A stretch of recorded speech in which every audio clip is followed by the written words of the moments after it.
KO Art of Sports right here with Estrella Jasso, co-trainer of Andy Ruiz, the Destroyer. Tell me, man, look at the smile on your face. It was the same smile I saw in all the pictures on the zone all day.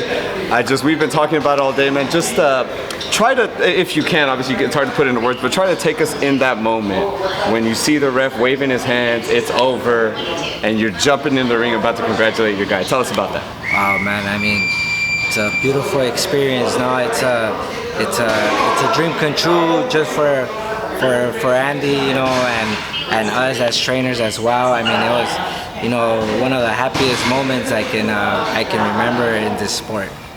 Man, just everything, it was his night. It was his night. Everything had come together. Take us into a little bit, if you can, just like the strategy going into the fight. Well, you know what, the thing is that, you know, we were very, very, very comfortable, you know, with this fight. We knew that we were fighting, you know, the best heavyweight out there right now. You know, we knew that we were fighting a monster, but we had all the confidence in the world in Andy, man. Not just because, we're not just saying that now because he won, but just saying that all through the training camp, all through the media, all through everywhere, nobody gave us a chance, and the whole team stayed positive. We knew what we were going in there and what we were gonna do, and obviously the game plan was to stay close to him, to make him miss, you know, a lot of feints, you know, obviously 5 punches for every punch of his, and you know, we just overwhelmed him. It's funny that you say 5 punches for every one of his, because when you obviously physically looking at him, everyone said, oh, you know, the better athlete looks like Anthony Joshua, but obviously that was proven different. Talk about that, but talk about the athlete that Andy Ruiz is, because I feel like people don't understand that he's a real athlete, you know? Well, I mean, like I said, you know, we've been saying it all through camp, all through the interviews, all through everything. I mean, looks are deceiving, man, and he's the real deal, and he proved it. A lot of people out there, you know, still trying to talk a little bit, saying, you know, it was luck. It wasn't like it was a one punch knockout that he got lucky. I mean, we dropped him 4 times and he finally quit. I mean, if the referee wouldn't have stopped him, I think we would have knocked him out even worse. And you know, appearance could be deceiving, man. He was in great shape. You know, he looked in better shape than Joshua did. I mean, even though physicals are different, but you know, he was ready for this fight mentally, physically, man. I mean, everything just came together. That's a very good point, because we see kind of Joshua, he looked a little out of breath and stuff like that, and Andy he could have fought again. You know what I mean? It seemed like he could have gone again right then and run it back. Well, you know, it's like when we dropped him 2 times after we got dropped on the 3rd round. You know, he came back in the corner and he was perfectly fine. You know, the 4th round and the 5th round, you know, it was a little bit, you know, more of a strategy to see what else Joshua was gonna bring, right? And in the 6th round, we started hitting him in the body and seeing that, you know, once he hit him in the body, like, you know, Joshua just, you know, went down completely. So we knew that it was only a matter of time that, you know, we were gonna work him. Obviously, we were always careful, you know, because he does pack a good punch, and you know, it was just a matter of time for Andy to get to him. In that 3rd round, when Joshua catches him with the left hook, pops him on his butt, what's the reaction in the corner? Did you kind of see in his face that he seemed like he was gonna okay? Because it seemed like he was okay once he hit the ground, kind of. I mean, that's the first thing that you look at a fighter, right? You know, you look at his eyes and you see how glossy his eyes, or you know what he's doing, or what his reactions are. And Andy was perfectly fine. The face in Andy was he wasn't looking nowhere else but in Joshua, saying, you know what, I'm gonna get you right back right now. So he got up and went right at him, and he got caught again with a right hand and took it well and caught Joshua and dropped him.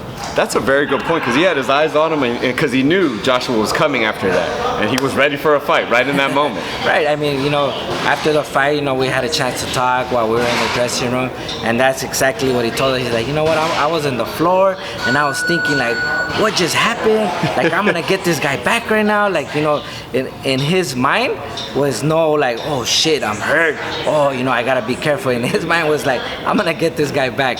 And you know what?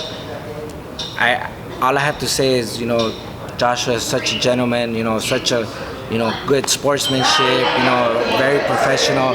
he acted this way before the fight and after the fight. So much respect to Joshua. I was just going to tell you, I feel like Joshua was very gracious in defeat. Even today, he put out a video, no excuses. It's a few days after, he didn't say anything. All these rumors were coming out that things happened in his camp. He shut all that down and said it was Andy's night and he beat me.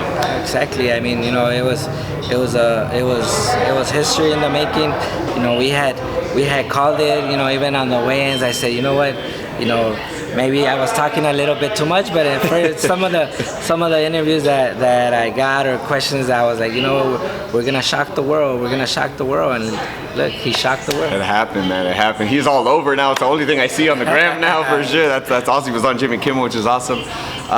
So obviously we're still in the victory, but a lot of talk has been happening already about the rematch. Eddie Hearn there's obviously they're gonna exercise the rematch clause immediately.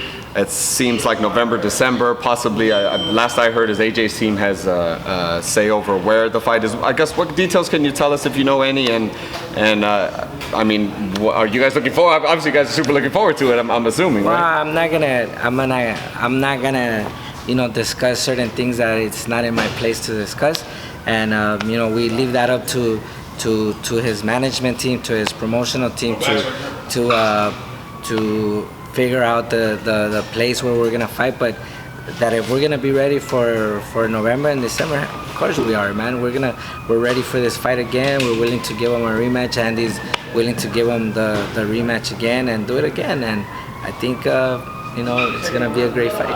Is it gonna be? I mean, because Joshua, it seems like it probably, if it is up to them, it seems like it might be over there.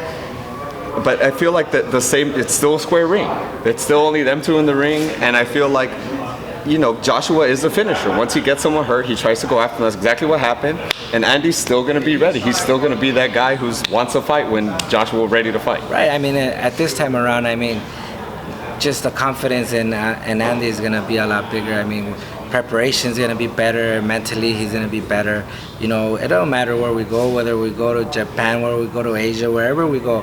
I mean, if we're gonna fight him, AJ again. I mean, it has to be wherever. It don't matter. He's gonna be ready. Man, I was so excited for you guys. Just real quickly, how many times have you seen the fight again? Man, I probably already seen it like 100 times. we still can't believe it, man. But we gotta thank God, and we gotta thank Andy for putting his life out there. Thank AJ and Match Boxing and Eddie Hearn and everybody who gave us this opportunity, and for the people that didn't believe in Andy as well, man, that made us want this fight even more and work even harder, and we got the victory. Lastly, one of the things I want to talk about, Stephen A. Smith came out after and said, surprise, and this guy like Butterbean. Obviously, Andy Ruiz is nobody's Butterbean. Butterbean was a king of the 4-rounders. You know what I mean? Andy's the king of the world right now. Right. So, I mean, what were your thoughts when you heard that? And guys, involved in boxing, but don't kind of put the respect on the sport. That's what I'm saying. I mean, you got to take things for who they come from, You got to respect them as analyst for basketball. I mean, he's great as what he does. But, I mean, I don't think he knows much about boxing. And, for you to come out there and say something about somebody that you really haven't done any research or know anything about, it's kind of disrespectful. But you know what? There's a lot of people out there that like to talk, that like to say, that like to opinion, that have nothing to do with boxing, that never even put a foot in a gym before, and you gotta respect them, man. I mean, at the end of the day, everybody's got their own opinion, but you know what? Andy shocked the world, and he did it. He not only took 1 title, 2 titles, 3 titles, but 4 titles. 4 titles. So, we're happy, man. Yeah, we're enjoying the moment. The proof is in the pudding, That's man. Right. Make believers out of all of them. Right. Appreciate you, Edgar, as always, brother. Congratulations, man. Thank you very much. And I can't wait for the next one, man. Let's run it back. Let's go. Thank you, brother.